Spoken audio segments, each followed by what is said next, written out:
Začalo to jménem v tichu, vyrytým jen do kamene. Žádný dopis, žádný návrat, jen otázky v rodinné paměti. Říkali jen zmizel ve válce, často přikryl prachem let, ale krev se ptá dál potichu, když pravda nechce spát. Otevřeli jsme staré složky, jména psaná cizí rukou, razítka, čísla, ticho chodeb a krok za krokem jdeme stopou.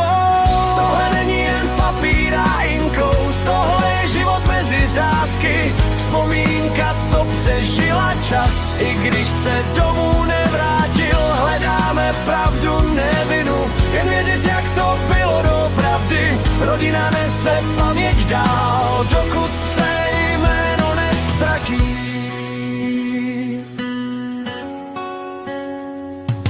Badatel na chladné světlo, krabice plné cizích osudů. Každý list má svoji tíhu, každý podpis kus pravdy.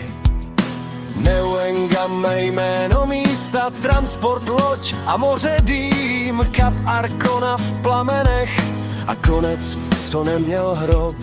Matka psala, čekala zprávu, dny se měnily v roky ticha, svědectví zůstalo v paměti, i když hlas už dávno umlkl.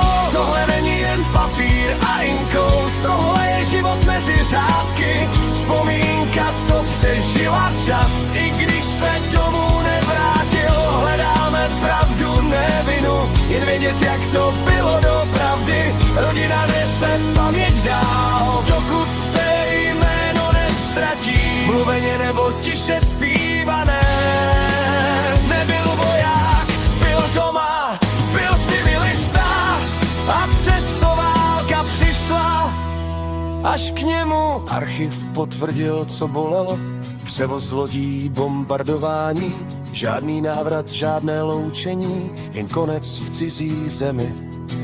A přesto dnes stojí kámen v Trnovicích mezi svými, aspoň jméno má svůj klid, když tělo zůstalo v moři.